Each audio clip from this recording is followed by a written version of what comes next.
नमस्कार सभी को इंजीनियर्स डॉक्टर्स कैसे हैं आप लोग। बच्चों आज हम बात करेंगे डाइपोल मोमेंट की, दिया मिर्जा की। ठीक है साहब। तो बच्चों अब मैं आपको एक चीज बताना चाहूंगा, एक इंफॉर्मेशन है आप लोगों के लिए। डिस्क्रिप्शन के अंदर एक क्या दे रखा है, आपको फॉर्म दे रखा है, एक लिंक दे रखा है। तो प्लीज उस फीडबैक फॉर्म को भरिएगा और मुझे रेस्पॉन्स देखने हैं कि बच्चे समझ पा रहे हैं कि नहीं पा रहे हैं, मेरी कहाँ कमी आ रही है, क्या मेरे को रेक्टिफाई करना है। तो प्लीज उस फॉर्म को भरिएगा। जो भी प्रॉब्लम्स है हम डिस्कस करेंगे उस चीज को। ठीक है, अब कंटिन्यू करेंगे लेक्चर को। किसको?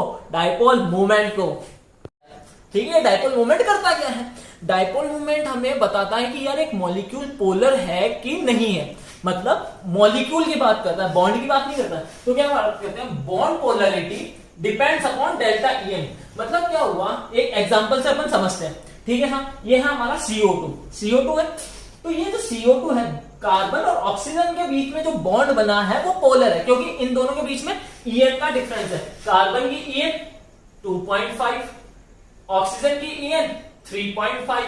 तो EN का डिफरेंस है, तो इस वजह से क्या है, इसके ऊपर पार्शियल पॉजिटिव चार्ज आ गया, इसके ऊपर पार्शियल नेगेटिव चार्ज आ गया। तो जो बॉन्ड की पोलरिटी होगी, दो एटम्स के बीच में जो बॉन्ड बना है वो पोलर है कि नॉन पोलर है, वो बताता है डेल्टा EN। ठीक है, बट जो पोलरिटी होती है एक मॉलिक्यूल की, हम बात करें CO2 के पूरे मॉलिक्यूल की, तो ठीक है वो डिपेंड किस पे करती है? डिपेंड करती है दिया मिर्जा के ऊपर, मतलब डाइपोल मूवमेंट के ऊपर डिपेंड करेगी बच्चों। ठीक है साहब, ये बात समझ में आ गई।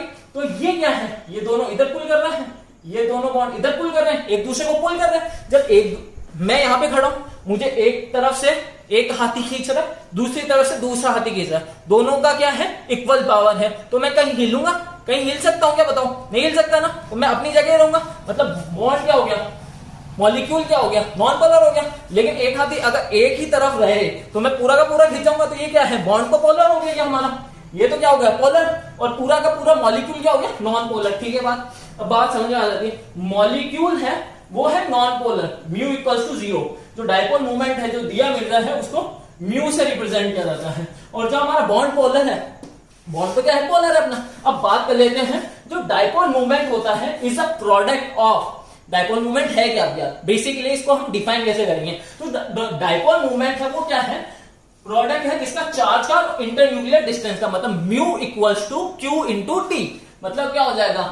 चार्ज इंटू इंटरन्यूक्लियर डिस्टेंस का प्रोडक्ट है। अब इसकी क्या हो जाएगी? यूनिट क्या होगी? यूनिट बच्चों मैं आपको बता देता हूं, जो भी बायोलॉजी वाले जो डॉक्टर्स हैं, जो यूनिट्स होती है ना, उसी का खेल है फिजिकल केमिस्ट्री के अंदर, और उसी का खेल होता है फिजिक्स के अंदर। ये बहुत ही ज्यादा इंपॉर्टेंट चीज है, और ये बेसिक चीज सबसे ज्यादा गलतियां करते हैं डॉक्टर्स। जिनका सिलेक्शन नहीं हो पाता है वो इस चीज के ऊपर फोकस नहीं करते हैं। तो प्लीज उस चीज पे बहुत ज्यादा फोकस कीजिएगा। जो यूनिट है वो क्या है? डीबाई। ठीक है साहब। अब 1 debye equals to 10⁻⁻18 ESU into centimetre, और 1 debye equals to 3.39 into 10⁻⁻30 coulomb into metre. ठीक है बच्चों, बात समझ में आ गई। अब बात करेंगे कि यार आगे डाइपोल मूवमेंट को और डिस्कस करते हैं बेहतरीन तरीके से। तो बच्चों बात कर लेते हैं कि यार डाइपोल मूवमेंट एक वेक्टर क्वांटिटी है। वेक्टर का क्या होता है? एक पर्टिकुलर डायरेक्शन होता है, हेड टू टेल मूव करता है। वैसे ही यहाँ पे क्या है, जो हमारा डाइपोल मूवमेंट क्या है? एक वेक्टर क्वांटिटी है। जब एक वेक्टर क्वांटिटी है तो इसकी डायरेक्शन होगी, ऑब्वियस सी बात है। तो इसकी जो डायरेक्शन होती है वो पॉजिटिव चार्ज एटम से नेगेटिव चार्ज एटम की तरफ होती है। कहां से होगी? पॉजिटिव चार्ज एटम से नेगेटिव चार्ज एटम की इसकी डायरेक्शन होती है डाइपोल मूवमेंट की। अब बात कर लेते हैं, जैसे मान लीजिए कार्बन मोनोऑक्साइड लिख रखा है मैंने। अब कार्बन मोनोऑक्साइड को तो बायो वाले बहुत अच्छे से जानते हैं। इसकी वजह से क्या होता है? हीमोग्लोबिन के अंदर पॉइजनिंग हो जाती है ना बच्चों, तो डेथ तक हो सकती है इसकी वजह से। तो यहाँ पे क्या है? हेड टू टेल जा रहा है। जब यहां से ये जो टेल है इसकी, ये इसका हेड है, तो हेड के ऊपर तो क्या आ जाएगा? नेगेटिव चार्ज, क्योंकि क्या डायरेक्शन है इसकी? Positive to negative. और जहां पे इसकी एंड है, यहाँ पे क्या आ जाएगा? Positive charge. तो ऑक्सीजन के ऊपर क्या आ जाएगा? Positive charge. ठीक है सर, क्योंकि ऑब्वियस सी बात है, अगर मैं इस मॉलिक्यूल की बात करूं तो कार्बन है, कार्बन तो चलो 3 बॉन्ड बना के नेगेटिव चेयर ऑक्टेट उसने कंप्लीट कर लिया। लेकिन ऑक्सीजन 3 बॉन्ड बना रहा है, तो 3 बॉन्ड बना रहा है तो 2 तो नॉर्मली बनाता है, 1 बॉन्ड बनाते हैं, इसके ऊपर क्या आ जाता है? पॉजिटिव चार्ज आता है कि नहीं आता है? ठीक है, ये तो बेसिक बात है, अपने को सबको पता है।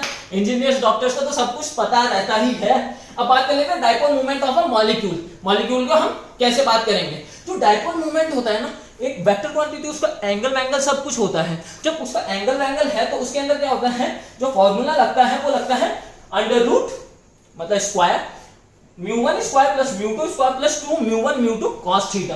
तो क्या है, dipole moment of a molecule is a vector sum of dipole moment of all bond pair and lone pair. जितने भी उसके अंदर, अब और बॉन्ड पेयर और लोन पेयर का मतलब क्या हुआ, जितने भी एलिमेंट उससे जुड़े हैं, ये मान लीजिए एक सेंट्रल एटम है, तो ये सेंट्रल एटम से ये क्या हुआ, ये एक हमारा सेंट्रल एटम है, मेरा हाथ मान लीजिए सेंट्रल एटम है, इससे ये दो एटम जुड़े हुए हैं, ठीक है, ये दो एटम जुड़े हुए हैं, ये दो बॉन्ड जुड़े हुए हैं।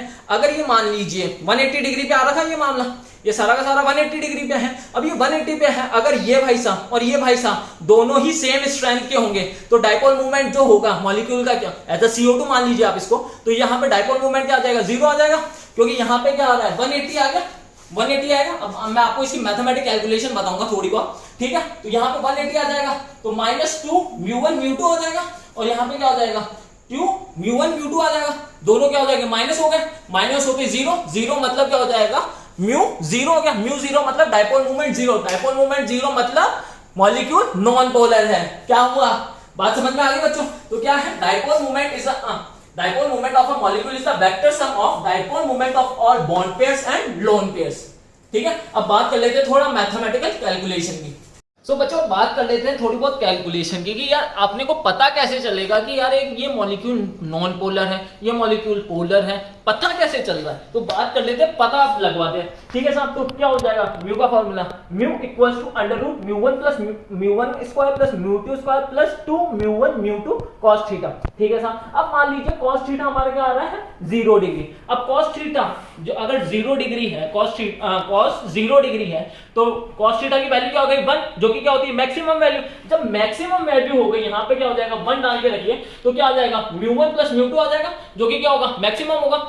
अगर मान लीजिए म्यू1 प्लस ये जो म्यू2 लिख रखा है, अगर मैं इसकी जगह म्यू1 ही लिख दूं, मतलब सेम ही एलिमेंट ले लूं, तो क्या हो जाएगा 2 म्यू1 हो जाएगा। ठीक है, थीटा इक्वल्स टू 180 लिख दिया मैंने, तो यहाँ पे क्या हो जाएगा cos थीटा -1 तो मतलब क्या हो जाएगा म्यू इक्वल्स टू म्यू1 माइनस म्यू2।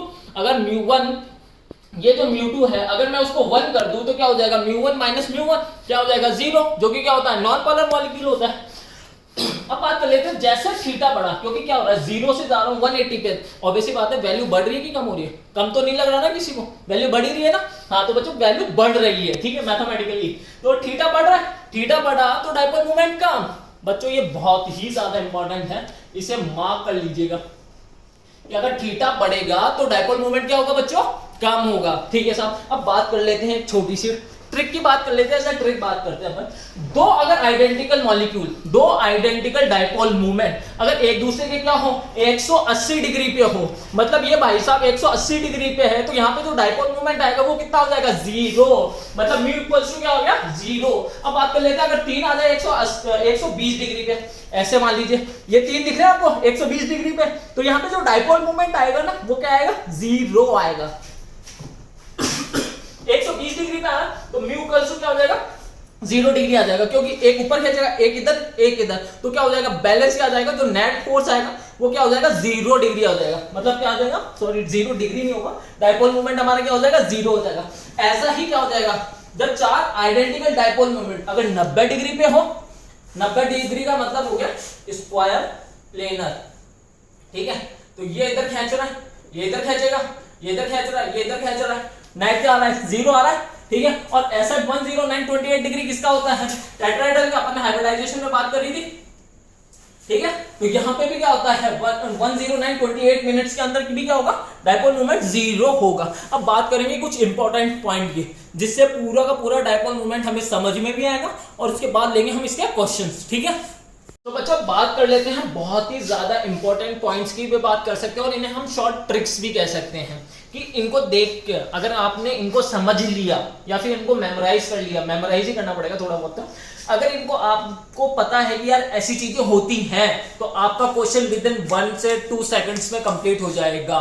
ठीक है साहब, तो अब बात कर लेते हैं पहले पॉइंट की। पहला पॉइंट क्या कह रहा है, if central atom has 0 lone pair, मतलब हमारे को पहले चेक करना है कि सेंट्रल एटम जो है हमारा उसके अंदर कोई लोन पेयर तो नहीं है, और वो मैंने आपको हाइब्रिडाइजेशन के अंदर निकालना बहुत अच्छे से सिखाया है। तो किसके अंदर, अगर सेंट्रल एटम के अंदर कोई लोन पेयर नहीं है, मतलब 0 लोन पेयर है, और टर्मिनल एटम जो हमारे उसके सराउंडिंग एटम्स होंगे वो भी क्या है सेम है, ठीक है साहब। सेंट्रल एटम के अंदर 0 लोन पेयर है और टर्मिनल एटम भी हमारे क्या है, सेम है, ठीक है साहब। देन मॉलिक्यूल विल भी क्या होगा, नॉन पोलर। मॉलिक्यूल हमेशा क्या रहेगा बच्चों, नॉन पोलर रहेगा, ठीक है साहब। तो ये हो गया हमारा नॉन पोलर। अब एग्जांपल कौन कौन से ले लेते हैं, एग्जांपल मैंने आपके सामने लिखे CO2, BF3, SO3, CH4, PCl5, SF6। इनके अंदर जो हमारा सेंट्रल एटम है, जैसे इसके अंदर CO2 के अंदर C है, BF3 के अंदर B है, SO3 के अंदर S है, CH4 के अंदर C है, PCl5 के अंदर P है और SF6 के अंदर S है। ये हमारे क्या सेंट्रल एटम है। इनके आप जब भी एग निकालेंगे ना तो उसके अंदर जितने भी बॉन्ड पेयर आएंगे ना वो सारे के सारे ये हमारे F और ये ऑक्सीजन, ये सारे के सारे बॉन्ड पेयर रहेंगे। लेकिन लोन पेयर क्या रहेगा, उसका 0 रहेगा। मतलब इलेक्ट्रॉन पेयर की अगर मैं बात करूं तो बॉन्ड पेयर के अंदर नंबर ऑफ टर्मिनल एटम्स आ जाएंगे, लेकिन लोन पेयर क्या रहेगा बच्चों, इनका 0 रहेगा। तो सेंट्रल एटम क्या हो गया, जो हमारा मॉलिक्यूल है वो क्या हो गया बच्चों, नॉन पोलर हो गया, ठीक है सर। सेकंड पॉइंट की बात कर लेते हैं। सेकंड पॉइंट क्या कहना चाह रहा है आपके सामने, ठीक है। तो सेकंड पॉइंट की हम बात करें, if a molecule has a V shape, मतलब क्या होगा, ये वी शेप, विनिंग साइन, ठीक है साहब। या फिर क्या हो जाएगा, पिरामिडल शेप हो जाएगा। पिरामिडल शेप कौन सी हो गई, N H H H, और आपको शेप निकालना भी मैंने सिखाया था बहुत अच्छे से। तो ये बच्चों क्या है, पिरामिडल शेप है। तो ये हो या फिर क्या हो हमारा ऑक्सीजन H H, ये आपको मैंने सिखाया था शेप निकालना, वेस्पर थ्योरी के अंदर हमने शेप ही निकाली थी बच्चों, ठीक है ना। तो उसका भी लिंक और हाइब्रिडाइजेशन का भी लिंक आपको डिस्क्रिप्शन में मिल जाएगा। तो हम बात कर लेते हैं, if a molecule has a V shape और पिरामिडल शेप, देन वो हमेशा क्या होगा, एक पोलर मॉलिक्यूल होगा बच्चों। वो क्या होगा, एक पोलर मॉलिक्यूल। अगर आपसे पोलर और नॉन पोलर के बीच में डिफरेंशिएट कर लिया जाए, क्योंकि ये क्वेश्चन आ चुका है आपके, चाहे IIT ले लीजिए, चाहे IIT जैम ले लीजिए, चाहे आप नीट यूजी ले लीजिए, PMT जिसे बोलते थे पहले, ऑल इंडिया PMT, तो उनके अंदर सबके अंदर ये पूछे गए हैं ये क्वेश्चंस, ठीक है। तो हमें बहुत अच्छे से डील करना है इन चीजों को। तो if a molecule has a V shape और pyramidal shape, it will be क्या हो जाएगा, पोलर होगा बच्चों, ये बात ध्यान रखेंगे, ठीक है। अब थर्ड पॉइंट में आ जाता है। थर्ड पॉइंट क्या कहना चाहता है, थर्ड पॉइंट कहता है कि इफ अ सेंट्रल एटम, अगर उसके पास एक ही लोन पेयर है, तो बच्चों आंख बंद करके टिक करके कह देना कि साहब क्या होगा, मॉलिक्यूल पोलर होगा, ठीक है साहब। Then a molecule will be polar. Example SeF6, HCO2F2, SO4। इनके अंदर सबके अंदर क्या क्या, एक एक लोन पेयर है, एक एक लोन पेयर है। अगर एक ही लोन पेयर है तो बच्चों दिमाग में बात हमेशा ये ध्यान रखनी है कि अगर एक ही लोन पेयर है तो मॉलिक्यूल 100% पोलर होगा। अगर मॉलिक्यूल वी शेप हो या पिरामिडल शेप हो, मॉलिक्यूल 100% क्या हो जाएगा, पोलर होगा। अगर मॉलिक्यूल के अंदर 0 लोन पेयर, टर्मिनल एटम अगर सेम है, तो मॉलिक्यूल 100% नॉन पोलर ही होगा। अब बात कर लेते हैं पोलर और नॉन पोलर के बीच में, एग्जांपल्स की हम बात करेंगे, ठीक है। तो बच्चों आपको क्या करना है, इन क्वेश्चंस जो आपके सामने लिख रखे हैं उनके अंदर आपको आंसर बताना है कि यार ये मॉलिक्यूल पोलर है कि ये मॉलिक्यूल पोलर नहीं है, ठीक है साहब। तो मतलब नॉन पोलर है कि पोलर है। अब बात कर लेते हैं अपन ClF3 की। ClF3 का स्ट्रक्चर आपके सामने बना हुआ है। वैसे आपको मैंने स्ट्रक्चर इसलिए बना रखे हैं क्योंकि ये आसानी से मैं आपको थोड़ा सा जल्दी कवर करवा सकूं, बॉन्डिंग को हम जल्दी खत्म कर सके, काफी लंबा चल चुका है बॉन्डिंग हमारा। तो हम बात कर लेते हैं अपन ClF3 आपके सामने लिखा हुआ है। अब ये मॉलिक्यूल क्या है, पोलर है कि नॉन पोलर है, पहले मुझे आप ये बताइए, ठीक है। लोन पेयर मैंने आपको बताया था, जब भी ट्राइगोनल प्लेनर स्ट्रक्चर दे रखा हो, ट्राइगोनल बाइपिरामिडल, ये जो स्ट्रक्चर है इसका मतलब जो आपकी ज्योमेट्री निकलेगी वो ट्राइगोनल बाइपिरामिडल है। अब जो ट्राइगोनल बाइपिरामिडल अगर 2 लोन पेयर है या 3 लोन पेयर है, वो सारे के सारे कहां आएंगे, इक्वेटोरियल पोजीशन पे आएंगे, ठीक है साहब। जब ये इक्वेटोरियल पे आ गए, ये 2 लोन पेयर तो इक्वेटोरियल पे आ गए। अब यहाँ पे एक क्या है, फ्लोरीन है, तो ये क्या होगा, इक्वेटोरियल पे एक दूसरे को कैंसिल कर पाएंगे क्या, नहीं कर पाएंगे। जब ये कैंसिल ही नहीं हो पाएंगे तो मॉलिक्यूल तो हो गया पोलर, ठीक है। ये तो हमारी बात खत्म हो गई। लेकिन आपको क्या लगता है, ये और ये दोनों 90 डिग्री पे है क्या, ये दोनों 90 डिग्री पे नहीं है, ठीक है साहब। जब ये 90 डिग्री पे नहीं है तो ये मॉलिक्यूल वैसा का वैसा ही क्या हो जाएगा, पोलर हो जाएगा। मतलब ये जो एंगल आपको लग रहा है कि यार ये 90 हो सकता है, ये 90 नहीं होता है, क्योंकि ये जो लोन पेयर है ना, ये स्पेस के अंदर जो 3D स्पेस होता है उसके अंदर एक्सपांड करते हैं। तो इस वजह से ये जो 90 डिग्री का एंगल होता है ना, वो लेस देन हो जाता है 90 डिग्री से, ठीक है साहब। अब बात कर लेते हैं R2O की। H2O हमने बात करी थी। H2O क्या है, एक V शेप मॉलिक्यूल है, बैंड शेप मॉलिक्यूल होता है। तो वैसा ही हमारा क्या होता है, R2O होता है। R2O भी क्या है, बैंड शेप है, V शेप आ गया। यहाँ आपको शेप दिख रही है ना इसकी, V दिख रहा है, उल्टा भी दिख रहा होगा। उल्टा V जब दिख रहा है तो मैंने क्या बोला था सेकंड पॉइंट के अंदर, जितने भी V और बैंड शेप या फिर पिरामिडल शेप स्ट्रक्चर आपको दिखेंगे तो वो क्या होंगे बच्चों, पोलर होंगे। तो ये मॉलिक्यूल भी क्या हो जाएगा, mu is not equal to 0, mu is not equals to 0 for this also. अब बात कर लेते हैं अपन SO2Cl2 की। अब SO2Cl2 है, टेट्राहेड्रल है, कोई लोन पेयर है इसके अंदर, मतलब लोन पेयर तो नहीं है। टर्मिनल एटम सेम है क्या इसके अंदर? जब टर्मिनल एटम मतलब पहला जो पॉइंट है, सेंट्रल एटम के पास कोई लोन पेयर नहीं होने चाहिए थे, लोन पेयर नहीं है बच्चों, ठीक है साहब। लेकिन हमारे पास टर्मिनल एटम जो है वो क्या है, सेम है क्या? सेम नहीं है, सेम नहीं है तो mu is not equals to 0।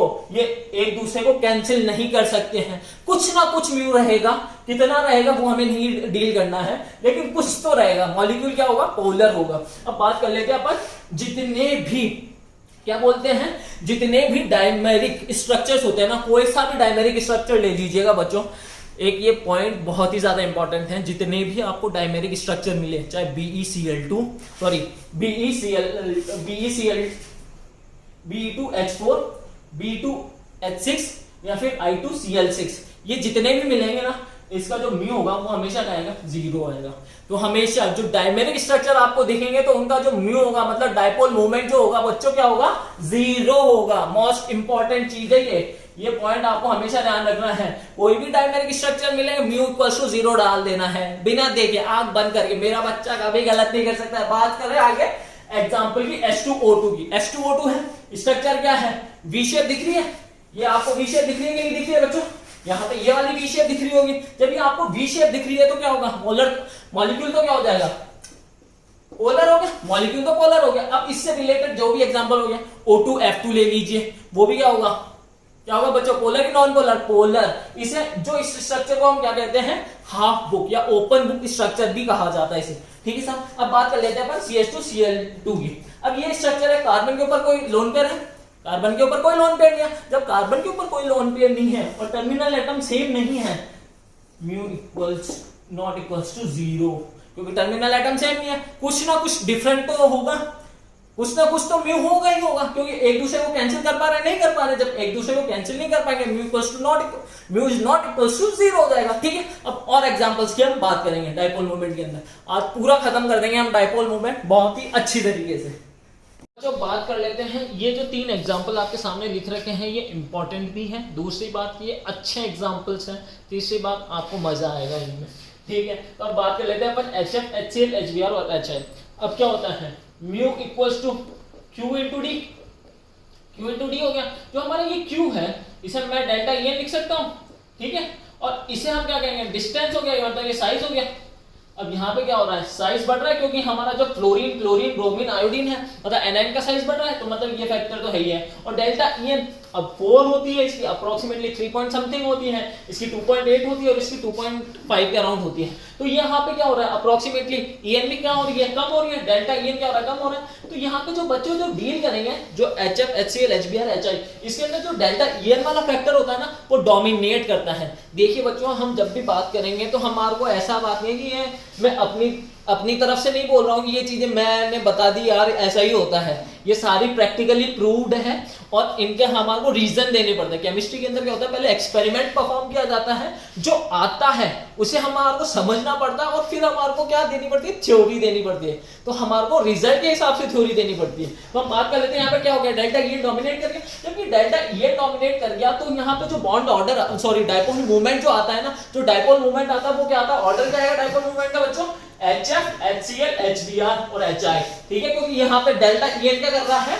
Dominate कर रहा है, डोमिनेट्स, ठीक है। क्या कर गया? डोमिनेट कर गया साहब, क्या कर गया? डोमिनेट कर गया। अब बात कर लेते हैं अपन NH3, NBr3, NCl3, NF3 और BF3। हमारे को जब भी ऐसा कोई क्वेश्चन मिल जाए, अब मैं पहला वाला एग्जांपल हटा रहा हूं क्योंकि मेरे को स्पेस चाहिए होगा इसके अंदर। जब भी ऐसा कोई आपको एग्जांपल दिख जाए, सॉरी मैंने BF3 को उड़ा दिया, जब भी आपको ऐसा कोई एग्जांपल दिख जाए तो उसके अंदर आपको क्या करना है? सबसे पहले निकालनी है उसकी ज्योमेट्री, कि भाई साहब की मॉलिक्यूल की ज्योमेट्री क्या है। तो इसकी हम ज्योमेट्री निकाल लेते हैं NH3 की। NH3 पिरामिडल होता है, ऑब्वियस सी बात है बच्चों, ये सब मेरे को याद है और आप सबको भी याद है क्योंकि मैंने आपको हाइब्रिडाइजेशन उसी लेवल पे पढ़ा है जिस लेवल पे मैंने पढ़ा है, ठीक है बच्चों। अब बात कर लेते हैं अपन NBr3 की। सेम रहेगा, यहाँ पे ये लोन पेयर, यहाँ पे Br, यहाँ पे ये Br और ये भाई साहब Br दूसरे तीसरे। अब NCl3 की मैं बात करूं, NCl3 का भी क्या रहेगा? सेम रहेगा, एक Cl Cl Cl। NH3 की हम बात करें, NH3 का भी सेम रहेगा, ये लोन पेयर, ये फ्लोरीन, ये फ्लोरीन और ये फ्लोरीन। अब बात कर लेते हैं BF3। BF3 की मैं बात करूं, ये हो गया हमारा BF3 जो कि क्या होता है, ट्राइगोनल प्लेनर हो गया। अब ट्राइगोनल प्लेनर हो गया, हमने आ रहे क्या पहले निकाल लिया, हमने ज्योमेट्री पहले निकाल ली। अब बात करेंगे कि हम डायरेक्शन की बात करेंगे। दूसरा हम क्या बात कर रहे हैं, डायरेक्शन की। पहले हमने ज्योमेट्री लिख दी, ये पिरामिडल पिरामिडल पिरामिडल पिरामिडल और वो ट्राइगोनल प्लेनर। अब बात कर लेते हैं डायरेक्शन की, मतलब सॉरी किसकी, डायपोल मूवमेंट की डायरेक्शन की। यहाँ पे क्या होगा, ये रहेगा, और जब भी डायरेक्शन की बात करते हैं तो ये इसी की तरफ रहता है, लोन पेयर की तरफ डायरेक्शन रहती है। Br और नाइट्रोजन में से En ज्यादा किसकी, नाइट्रोजन की। जब नाइट्रोजन की En ज्यादा तो बॉन्ड के इलेक्ट्रॉन इधर शिफ्ट होंगे और ये भाई साहब क्या होगा, ये ऊपर जा रहा है। अब N और Cl के अंदर अप्रोक्सीमेटली सेम होता है, तो ये टूवर्ड्स क्या होता है, लोन पेयर ही ज्यादा होता है, ठीक है। अब यहाँ पे क्या है, फ्लोरीन और नाइट्रोजन। नाइट्रोजन की अप्रोक्सीमेटली 3 है En और फ्लोरीन की क्या है, 4 है En। जब En ज्यादा हो गई तो भाई साहब ये बॉन्ड के इलेक्ट्रॉन उधर की तरफ खींचेगा, नाइट्रोजन खींचेगा कि फ्लोरीन खींचेगा, ऑब्वियस बात है फ्लोरीन खींचेगा। तो बॉन्ड का डायरेक्शन तो ये हो गया, और लोन पेयर का अपनी तरफ रहेगा हमेशा, क्योंकि जो लोन पेयर का डायरेक्शन होगा वो हमेशा अपनी तरफ ही रहता है उसका, ये एक कोटेशन माना गया है। अब बात कर लेते हैं BF3, ये अपनी तरफ खींचेगा, ये अपनी तरफ, ये अपनी तरफ, ये क्या हो जाएगा, 120 डिग्री का एंगल हो गया। 120 डिग्री सारे के सारे, कोई लोन पेयर है इसके पास, पहला पॉइंट डिस्कस कर लेते हैं अपन। जो हमारा ब्रोमीन सॉरी हमारा बोरोन है, बोरोन के अंदर क्या हुआ, कोई लोन पेयर है सेंट्रल एटम के अंदर, कोई लोन पेयर नहीं है, सारे टर्मिनल एटम सेम है, सारे टर्मिनल एटम सेम है, तो ये तो हो गया B = 0। इसको तो फिनिश कर देते हैं, इसकी हिस्ट्री को।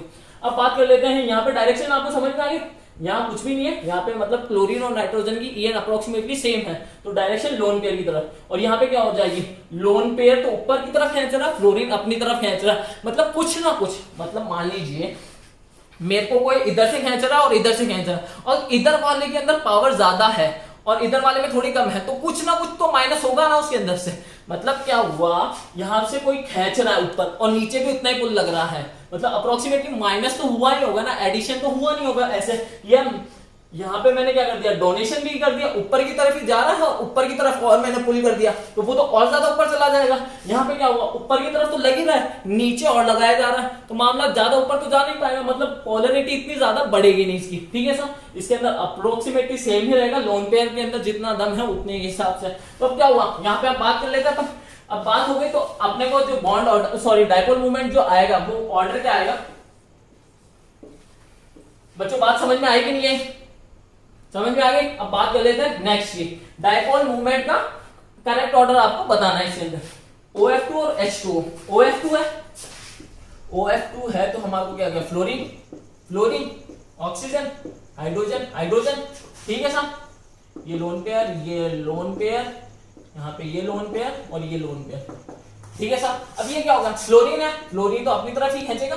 इसी आज तक ऐसा कोई पीरियोडिक टेबल के अंदर एलिमेंट नहीं हुआ जो फ्लोरीन से इलेक्ट्रॉन खींच पाए, बात हमेशा बात को ध्यान रखेंगे। ऑक्सीजन की तरफ रहेगा क्योंकि हाइड्रोजन है, तो इजीली वो डोनेट कर देगा, मतलब अपने इलेक्ट्रॉन, ऑक्सीजन अपनी तरफ खींच लेगा इलेक्ट्रॉन्स को। तो यहाँ पे डायपोल मूवमेंट और यहाँ पे लोन पेयर तो हमेशा लोन पेयर की डायरेक्शन में रहेगा। तो क्या हो रहा है, दिए जा रहे हैं और यहाँ पे पुलिंग हो रही है, तो डायपोल मूवमेंट कुछ ना कुछ फ्लोरीन के अंदर कम हो जाएगा, तो H2O का डायपोल मूवमेंट ज्यादा हो जाएगा OF2 के कंपैरिजन में। बच्चों बात समझ में आ गई। अब बात कर लेते हैं अपन किसकी, अब बात कर लेते हैं अपन H2O, NH3 और H2S। जब भी ऐसा हो जाएगा, हाइब्रिडाइजेशन सेम है, मतलब हमारी ज्योमेट्री हमारी क्या है, सेम आ रही है। जब ज्योमेट्री सेम आ रही है तो डायरेक्शन की हम बात कर लेते हैं, क्या हो रहा है, डायरेक्शन भी ऑलमोस्ट क्या रहेगा, सेम ही रहेगा, क्योंकि यहाँ पे सबकी स्ट्रक्चर जो रहेगी वो टेट्राहेड्रल ही है, ज्योमेट्री क्या रहेगी, सेम रहेगी, टेट्राहेड्रल रहेगी ये ज्योमेट्री। अब बात करेंगे अपन डेल्टा EN की, डेल्टा EN HF के अंदर कितना ज्यादा हो जाएगा, इसकी 4 होती है, इसकी 2.1 है, अप्रोक्सीमेटली कितना हो जाएगा 1.9, इसकी क्या है 3.5 है, इसका 2.1 है, माइनस करके देख लेना। जैसे जैसे डेल्टा EN क्या हो रहा है, कम हो रहा है, डायपोल मूवमेंट का ऑर्डर क्या आएगा, ऐसा ही आएगा, मतलब HF का सबसे ज्यादा, फिर H2O का, फिर NH3, फिर H2S। बात समझ में आ गया बच्चों। अब बात कर लेते हैं अपन CH3O, CH3 अल्कोहल की और वाटर की, ठीक है साहब। जब यहाँ पे ईथर दे रखा है, अल्कोहल दे रखा है और वाटर दे रखा है, अब यहाँ पे जो ईथर है हमारा, यहाँ पे कितना हो जाएगा 2.5 और यहाँ पे कितना हो जाएगा 3.5 है, ये कितना हो जाएगा 3.5, ये 2.1, ये 2.5 और यहाँ पे क्या हो जाएगा 2.1 और 3.5। बच्चों बात समझ में आ रही है कि नहीं आ रही है। ऑब्वियसली बात है, डिफरेंस दिख गया, डेल्टा ई एन बढ़ रही है, डेल्टा ई एन का डिफरेंस बढ़ा तो क्या हो जाएगा, डायपोल मूवमेंट बढ़ेगा। यहाँ पे डायपोल मूवमेंट सबसे ज्यादा, फिर CH3OH का, फिर ईथर का। ठीक है, तो क्या आएगा आंसर, ऑल इज वेल, मतलब सब बढ़िया है। दिल पे हाथ रखो और बोलो ऑल इज वेल। अब बात करेंगे अपन आगे dipole moment of ortho, Meta and para, इसमें आपको और ज्यादा मजा आएगा। सो बच्चों बात कर लेते हैं ऑर्थो, मेटा और पैरा डेरिवेटिव्स की, उनके डायपोल मोमेंट की, उनके दिया मिर्जा की।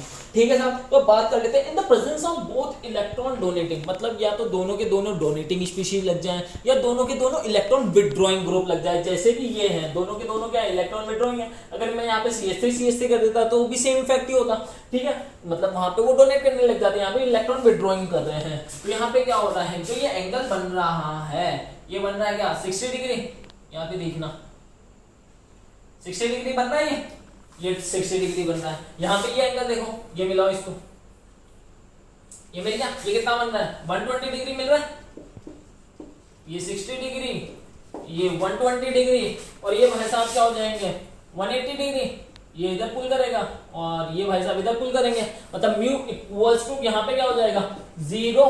मतलब हमारे को क्या करना है, हमने जो ये देखा यार एंगल बढ़ रहा है, एंगल बढ़ा तो हमने पहली चीज ये पढ़ी थी यार एंगल बढ़ेगा तो म्यू क्या हो जाएगा, कम हो जाएगा, मतलब म्यू क्या हो जाएगा अप्रोक्सीमेटली 0 की तरफ टेंड करने लग जाएगा, मूव करने लग जाएगा। तो यहाँ पे डायपोल मूवमेंट अप्रोक्सीमेटली सबसे कम होगा। तो यहाँ पे जो ऑर्डर आएगा दोनों, पहला सेंटेंस आप पढ़ लीजिए क्या लिखा हुआ है, अगर दोनों इलेक्ट्रॉन डोनेटिंग हो या दोनों ही इलेक्ट्रॉन विड्रॉइंग हो तब जाके ऐसा केस बनेगा। तो आ जाएगा अपना आंसर क्या आ जाएगा, ऑर्थो सबसे ज्यादा, फिर कौन आ जाएगा मेटा, फिर आ जाएगा अपना पैरा।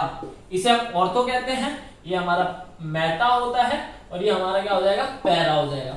अब बात कर लेते हैं दूसरे को, देख लेते हैं। अगर एक इलेक्ट्रॉन डोनेटिंग हो और एक इलेक्ट्रॉन विड्रॉइंग हो, मतलब एक दे रहा है और वो भाई साहब खींच भी रहा है, तो दोनों क्या हो जाएंगे सेम डायरेक्शन में होंगे। जब सेम डायरेक्शन में हो जाएंगे तो यार जब सेम डायरेक्शन में हो रहे तो बढ़ेगा डायपोल मोमेंट, उस चीज का सबसे ज्यादा बढ़ेगा। तो ये बात कर लेते हैं इस चीज की, ये दे रहा है और ये खींच रहा है, ये दे रहा है और ये खींच रहा है, और ये दे दिया भाई साहब ने आसानी से और ये भाई साहब ने आसानी से ले लिया। तो यहाँ पे डोनेशन आसान होगा, यहाँ पे होगा कि यहाँ पे होगा, यहाँ पे होगा। ऑब्वियसली बात है एक ही लाइन में देना पड़ रहा है मेरे को, जब एक ही लाइन में देना पड़ रहा है तो सबसे ज्यादा डायपोल मूवमेंट इस भाई साहब को हुआ, ये डायपोल मूवमेंट इस भाई साहब का। फिर इन दोनों में से आसान कौन सा होगा, ये आसान होगा देना कि ये वाला आसान होगा, ये वाला होगा। तो डायपोल मूवमेंट क्या आ जाएगा, ऑर्डर समझ में आएगा। अगर यहाँ पे एक इलेक्ट्रॉन डोनेटिंग आ जाए है और एक इलेक्ट्रॉन विड्रॉइंग ग्रुप आ जाए, देन डायपोल मूवमेंट किसका ज्यादा होगा, सबसे ज्यादा पैरा का, फिर किसका हो जाएगा मेटा का, फिर किसका हो जाएगा ऑर्थो का। बच्चों बात समझ में आई कि नहीं आई। अब बात कर लेते हैं एक एग्जांपल से। सो बच्चों बात कर लेते हैं कुछ अच्छे एग्जांपल्स की। आपके सामने बहुत ही अच्छे एग्जांपल्स लिख रखे हैं, मेरे को आपको ये बताना है। अब यहाँ पे क्या होगा, आप वीडियो पॉज करेंगे और मुझे आंसर अपने मन में पहले चेक कर लेना है, आप लिख लेना, ठीक है, फिर आपको वीडियो आगे चलाना है, ठीक है। तो बच्चों हम बात कर लेते हैं, which of the following molecule is polar, इसमें से कौन सा मॉलिक्यूल, जो ये पहला क्वेश्चन है कि इसमें से कौन सा मॉलिक्यूल पोलर है, ठीक है सर। अब बात कर लेते हैं इसकी, ये क्या हुआ बेंजीन बन रहा है, एक ऊपर CN लग रखा है नीचे CN लग रखा है, तो ये क्या होता है CN क्या है, एक लीनियर स्ट्रक्चर है, तो लीनियर स्ट्रक्चर है तो ये एक इलेक्ट्रॉन विड्रॉइंग है, ये भी इधर पुल करेगा, ये इधर पुल करेगा, दोनों एक दूसरे को पुल करेंगे तो वो क्या हो जाएगा 0 हो जाएगा, क्योंकि कोई खींच ही नहीं पाएगा। दोनों हाथी मेरे को बराबर तरीके से खींचेंगे तो मैं एक ही जगह रहूंगा ना, ऐसा तो है नहीं कि मैं अलग हो जाऊंगा या फिर मेरा कुछ डायपोल मूवमेंट चेंज हो जाएगा, तो ऐसा होगा नहीं। तो डायपोल मूवमेंट यहाँ पे तो क्या हो गया म्यू इक्वल्स टू 0। सेम यहाँ पे हम बात कर लेते हैं, ये सारे के सारे क्या हो रहे हैं 120 डिग्री पे आएंगे, अभी देखना, ये भाई साहब यहाँ, ये भाई साहब यहाँ, ये भाई साहब यहाँ, तो ये क्या आ रहा है 120 का एंगल बन रहा है, सारे के सारे 120 डिग्री का एंगल है। सेंट्रल एटम के ऊपर कोई लोन पेयर नहीं है, और दूसरी बात क्या हो रहा है, जब सेंट्रल एटम पे कुछ लोन पेयर नहीं है और हमारा सारे के सारे टर्मिनल एटम सेम है, क्लोरीन क्लोरीन क्लोरीन, तो यहाँ पे जो म्यू आएगा वो आएगा क्या लोन पेयर, मतलब 0 होगा कि नहीं होगा 0। यहाँ पे जो डायपोल मूवमेंट होगा वो क्या हो जाएगा बच्चों 0 हो जाएगा। अब आप सोचेंगे OH और यहाँ पे, ठीक है, ये हमारा नेफ्थलीन होता है, नेफ्थलीन के अंदर भी क्या हो जाएगा 0 हो जाएगा। अब आप सोचे होंगे यार OH में भी 0 हो जाएगा, लेकिन OH का स्ट्रक्चर ऐसा होता है कि नहीं होता, पहले तो ये बताओ, ये दिमाग में जोड़ लगाओ आप कि OH का स्ट्रक्चर ऐसा हो सकता है क्या, OH तो ऐसा होगा क्योंकि क्या है V शेप स्ट्रक्चर है, याद करो बच्चों, बताया था, ऐसा हो गया। अब क्या किया, एग्जामिनर ने ये क्वेश्चन दिया, आपको क्या लगा ये 3 तो हो नहीं सकते, बच्चा ये इसको लगा के आ जाओगे, लेकिन ऐसा तो होगा नहीं। आंसर क्या हो जाएगा, -1 के अंदर चला गया एक नंबर आपका। तो यहाँ पे पोलर मॉलिक्यूल की हम बात करेंगे तो पोलर मॉलिक्यूल आ जाएगा ये। ठीक है, बात समझ में आ गई। अब बात कर लेते हैं अपन नीचे की, जो हमारा सेकंड है CH3 CH3Cl CH3Br CH3A। अब इनके अंदर आपको क्या अरेंज करना है ऑर्डर को डाइपोल मोमेंट के अंदर। इन दोनों के अंदर थोड़ा सा चेंज आता है, बाकी सेम चलेगा ऑर्डर। ठीक है सर, तो वहां पे बाकियों के अंदर क्या होगा, डेल्टा EN डोमिनेट करेगा, लेकिन इन दोनों के अंदर क्या होता है, साइज डोमिनेट कर जाता है, क्योंकि क्या होता है mu equals to Q into D. ठीक है, तो इसके अंदर क्या हो रहा है, इन दोनों के अंदर साइज डोमिनेट कर जाती है और बाकियों के अंदर क्या आएगा, तो जो ऑर्डर बचता है ना बच्चों, वो बचता है CH3Cl फिर CH3F और यहाँ पे बचेगा CH3Br और बचा क्या हमारा CH3I। बात समझ में आई कि नहीं आई, आई ना। ठीक है, अब आगे बात कर लेते हैं अपन CH3Cl CH2Cl CH3Cl3 और CH3Cl4, मतलब कार्बन टेट्राक्लोराइड, क्लोरोफॉर्म कहते हैं इसे। इसे क्या होगा, कार्बन डाइक्लोराइड हो जाएगा और ये क्या हो जाएगा, मिथाइल क्लोराइड हो जाएगा। अब बात कर लेते हैं यहाँ पे जो डाइपोल मोमेंट रहता है वो अप्रोक्सीमेटली रहता है 1.8। ठीक है, ये मुझे याद है इसलिए मैं आप लोगों को बता दे रहा हूँ। 1.8 यहाँ पे क्या रहेगा, 1.6 यहाँ पे रहेगा 1 और यहाँ पे हो जाएगा 0। क्या होगा स्ट्रक्चर, मान लीजिए ये है Cl, hydrogen hydrogen hydrogen. Approximately क्या हो रहा है, ये ऐसा ऐसा चल रहा है, ऐसा ऐसा चल रहा है और यहाँ पे ऐसा चल रहा है, तो क्या हो रहा है ऊपर ही जा रहा है और ये भी सारे ऊपर ही दे रहे हैं। जब सारा ही ऊपर जा रहा है मामला, तो डाइपोल मोमेंट क्या होगा, बढ़ेगा कि कम होगा, कम तो हो नहीं सकता, सारा का सारा जब सेम ही डायरेक्शन में जा रहा है तो डाइपोल मोमेंट बढ़ेगा। तो डाइपोल मोमेंट इसका सबसे ज्यादा, यहाँ पे कुछ ना कुछ नीचे विड्रॉ होगा, कम हो गया 1.6, यहाँ पे और ज्यादा नीचे विड्रॉ होगा, यहाँ पे 1 हो गया और सारे के सारे जब सेम ही स्ट्रक्चर आ जाएगा, ये देखिएगा Cl Cl Cl। मैंने एक आपको पॉइंट लिखाया था कि अगर टर्मिनल एटम के अंदर क्या हो, कोई लोन पेयर ना हो और सॉरी सेंट्रल एटम के अंदर कोई लोन पेयर ना हो और सारे के सारे जो टर्मिनल एटम है वो सेम हो, तो मॉलिक्यूल पोलर होगा कि नॉन पोलर, बच्चों नॉन पोलर। तो बात समझ में आ गई, ये आ गया अपने पास ऑर्डर, बात समझ में आ गई। अब बात करेंगे हम डाइपोल मूवमेंट और ज्योमेट्री की, मतलब वो ज्योमेट्री पे कैसे डिपेंड करेगा हमारा डाइपोल मूवमेंट। ठीक है, तो बच्चों ये जो डाइपोल मूवमेंट का जो बोलते हैं ना बेसिक पॉइंट क्या कह सकते हो या फिर जड़ जिसे कह सकते हो कि आप एक, ये वो पॉइंट है जिससे आप डाइपोल मूवमेंट का क्वेश्चन चुटकियों में सॉल्व कर सकते हो। ठीक है साहब, अब बात कर लेते हैं अपन AX2 है।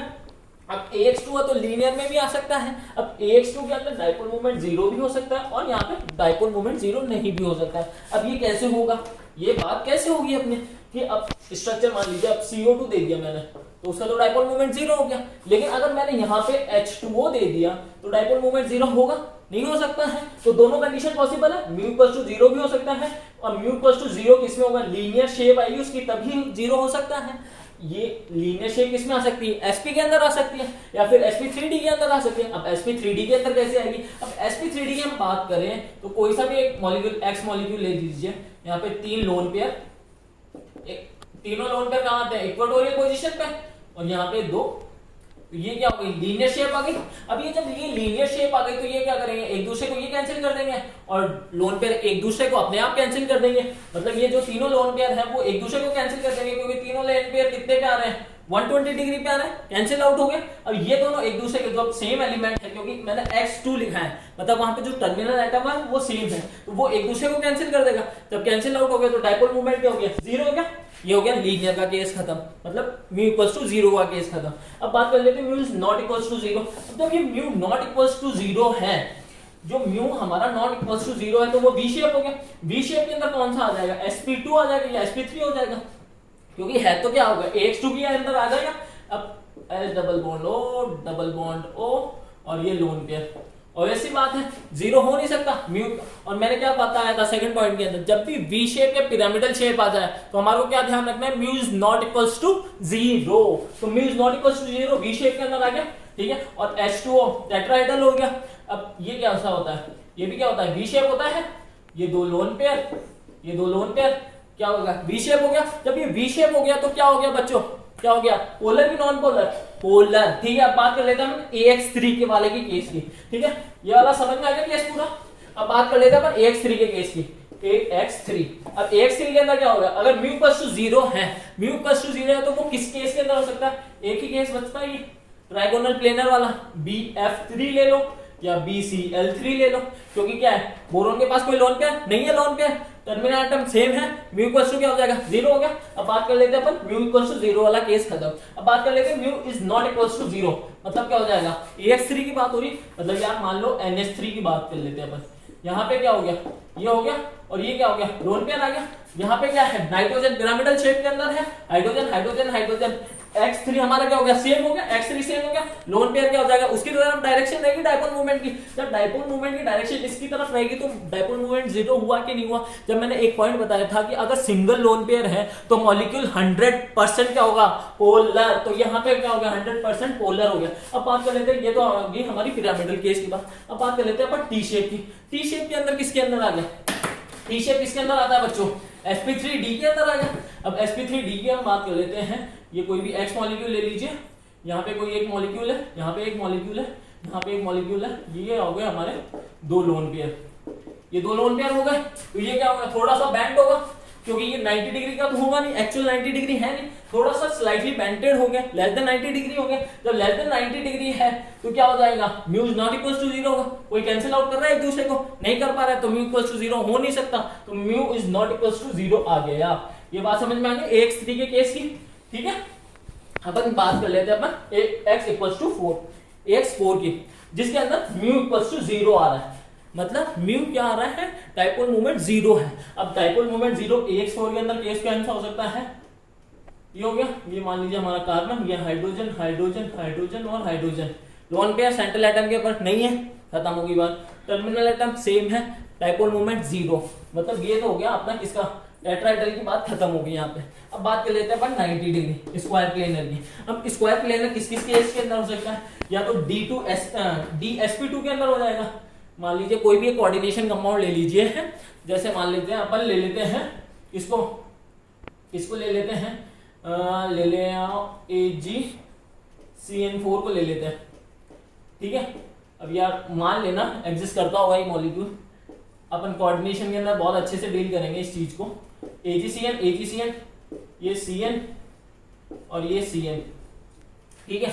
ये क्या करेगा, इसको इधर पुल करेगा, इसको इधर पुल करेगा, इसको इधर पुल करेगा, इसको इधर पुल करेगा, क्या हो जाएगा, मैंने इसको एक x एटम मान लीजिए यार, Ag क्यों मान ले, अपन फालतू कोई कंसेप्ट को क्यों बिगाड़े, x एटम है यहाँ पे, ठीक है, x है। तो यहाँ पे जो x है, x को इधर ये Cn इधर पुल कर रहा है, ये Cn इधर पुल कर रहा है, ये Cn इधर पुल कर रहा है, एक Cn इधर पुल कर रहा है, मतलब चारों तरफ से मेरे को अगर कोई पुल करेगा, चारों तरफ से अगर कोई मेरे को पुल करेगा तो मैं कहीं डायरेक्शन में मूव कर सकता हूँ। अगर इक्वल फोर्स से करेगा, जब इक्वल फोर्स से हो रहा है तो डायपोल मूवमेंट क्या हो जाएगा, 0 हो जाएगा, मैं कहीं नहीं जा पाऊंगा, मतलब नॉन पोलर है मॉलिक्यूल, ठीक है साहब। ये बात समझ में आ गई, dsp2 की स्क्वायर प्लेनर की बात समझ में आ गई। अब क्या होता है, ऑक्टाहेड्रल के अंदर भी हमने पढ़े थे दो केस, क्योंकि अगर दो लोन पेयर आ जाए x और यहाँ पे क्या हो गया, दो लोन पेयर आ गए, यहाँ पे क्या हो जाएगा a a a a, यहाँ पे क्या हो जाएगा, सारे क्या हो जाएंगे, ये हमारे टर्मिनल एटम हो गए। अब ये टर्मिनल एटम सेम है, हमारा सेंट्रल एटम क्या हो जाएगा, फिक्स हो गया। लोन पेयर दो है, ऊपर नीचे एक दूसरे को कैंसिल कर रहा हूं, ये कैंसिल आउट कर देंगे, ये इसको कैंसिल कर देगा, ये इसको कैंसिल कर देगा, हो गया। डायपोल मोमेंट क्या हो जाएगा बच्चों, 0 हो गया। बात समझ में आ गई आपको। अब बात कर लेते हैं अपन किसकी, ये अपने 0 वाली बात हो गई। अब बात कर लेते हैं mu is not equal to 0 की। क्या आ रहा है, सीसॉ शेप, मतलब sp3d शेप आ रहा है। अब sp3d शेप कब आ सकता है बच्चों, sp3d शेप कब आएगा बच्चों, बताओ जल्दी। यहां मान लीजिए a, ये x है, ये x है, यहाँ पे x है, यहाँ पे x है, और ये एक लोन पेयर है, ठीक है। अब इसको क्या करो, आप यूं घुमा के देखो, यहाँ पे a मान लीजिए, ये x, ये क्या दिख रहा है, सीसॉ शेप दिख रहा है कुछ ऐसा, ये दो तो पोल घसे जमीन के अंदर धसे हुए, और यहाँ पे दो बैठने वाला होता है, वो झूला देखते हैं ना यार, एक ऊपर चला जाता है एक नीचे चला जाता है, वो बैलेंसिंग वाला गेम, तो वही उसी को कहते हैं सीसॉ, ठीक है। तो ये ऐसा लग रहा है सीसॉ शेप। यहाँ पे कभी डायपोल मूवमेंट 0 हो सकता है, नहीं हो सकता है, तो mu is not equal to 0, तो ये केस आ गया, ठीक है। बात समझ में आ गई। कैसे अपने को पता लगेगा कि यार ज्योमेट्री के अंदर अगर ये ज्योमेट्री है तो डायपोल मूवमेंट 0 होगा कि नहीं होगा। बात समझ में आई कि नहीं आई बच्चों, बात क्लियर है। अब बात करेंगे एग्जांपल्स की, ठीक है। सो बच्चों बात कर लेते हैं दो क्वेश्चंस की। आपके सामने दो क्वेश्चन लिखे हुए हैं, उसके अंदर पूछा है कि ऐसा कोई मॉलिक्यूल दे रखा है आपको AX3, ठीक है साहब। वो क्या है, एक पोलर है और एक प्लेनर भी है, एक पोलर स्ट्रक्चर भी है, पोलर मॉलिक्यूल भी है और एक वो प्लेनर स्ट्रक्चर भी है। देन पॉसिबल हाइब्रिडाइजेशन क्या होगा उसका, ठीक है। पॉसिबल हाइब्रिडाइजेशन sp2 का हो सकता है क्या, आप बताओ मुझे, ये आंसर आपको देना है मुझे। जो भी मैंने अभी प्रीवियसली मैंने आपको जो नॉलेज दी थी उसके अकॉर्डिंग आपको ये क्वेश्चन सॉल्व करना है, ठीक है। पहला क्वेश्चन तो ये हो गया, मैंने आपको समझा दिया है। अब बात कर लेते हैं दूसरे क्वेश्चन की। जो डाइपोल मोमेंट है HCl का is 1.03 by at bond length is 1.26 angstrom. Then calculate करना है हमारे को परसेंटेज आयनिक कैरेक्टर, ठीक है। अब जो परसेंटेज आयनिक कैरेक्टर होता है आप कैसे कैलकुलेट करोगे, जो म्यू, इसके लिए फॉर्मूला दे रखा है परसेंटेज आयनिक कैरेक्टर का कि हमारा जो म्यू ऑब्जर्व्ड है अपॉन म्यू थ्योरेटिकल इनटू 100। अब म्यू ऑब्जर्व तो हमें पता है, म्यू ऑब्जर्व कितना है हमारे पास 1.03d, ठीक है। अब 1.03 इंटू 10⁻⁻18, मतलब इसको किस में कन्वर्ट कर लिया, ESU में कन्वर्ट कर लिया। अब क्या हुआ, डी दे रखा है हमारे को, बॉन्ड लेंथ दे रखी है 1.26, इसको सेंटीमीटर में कन्वर्ट करेंगे, मतलब 10⁻⁻8 से कर लेंगे, यहाँ पे सेंटीमीटर में कन्वर्ट हो गया। चार्ज हमारे को पता है, तो म्यू थ्योरेटिकल क्या हो जाएगा, mu theoretical equals to Q into D आ गया। इन दोनों को मल्टीप्लाई करके नीचे लिख दो, म्यू ऑब्जर्व अपने को पता है, इंटू 100 कर दोगे परसेंटेज आयनिक कैरेक्टर आएगा। इसका भी मुझे आंसर आप ही लोग देंगे और इसका भी मुझे आंसर आप ही लोग देंगे। पूरा मैंने करके सॉल्व कर दिया है वैसे कैलकुलेशन है। अब थोड़े से और एग्जांपल्स की हम बात करते हैं, फिर इसको यहीं खत्म करते हैं चैप्टर को। सो बच्चों डाइपोल मोमेंट को यहीं खत्म करते हैं। ये 3 एग्जांपल आपके सामने लिखे हुए हैं, आपको इनके अंदर कंपैरिजन में करना है कि यार ये ज्यादा होगा कि ये ज्यादा होगा, इन दोनों में से ये ज्यादा होगा कि ये होगा कि ये होगा, ठीक है। पहला एग्जांपल चेक कर लेते हैं। पहले के अंदर क्या हो रहा है, ये दोनों एक दूसरे के क्या होंगे, अपोजिट साइड है, तो ये इधर पुल करेगा लोन पेयर की तरह, ये इधर पुल करेगा लोन पेयर की तरह, मतलब दोनों एक दूसरे के अपोजिट में पुल कर रहे हैं। एक दूसरे के जब अपोजिट में पुल करेंगे, ये भाई साहब भी मान लीजिए ये इधर दे रहा है, ये इधर दे रहा है, तो क्या करेंगे, जब बाण रामायण आप सब देख रहे हैं अभी, तो बाण टकराते हैं तो एकदम से क्या हो जाता है, बुश गायब हो जाते हैं ना। तो वैसे ही यहाँ पे क्या हो रहा है, ये इधर से दे रहा है, ये इधर से ले रहा है, तो क्या हो जाएगा, खत्म हो गया। ये इधर पुल कर रहा है, ये इधर पुल कर रहा है, मतलब डाइपोल मोमेंट क्या हो जाएगा, कम हो जाएगा यहाँ पे। और यहाँ पे देखिए डाइपोल मोमेंट ये इधर कर रहा है, ये भी इधर कर रहा है, ये तो ले ही रहे हैं, तो यहाँ पे डाइपोल मोमेंट कम हो सकता है, नहीं हो सकता। मतलब यहाँ पे जो डाइपोल मूवमेंट ज्यादा होगा इसके कंपैरिजन में, तो पहला रीजन तो अपने को समझ में आ गया कि यार पहले वाले का ज्यादा हो गया।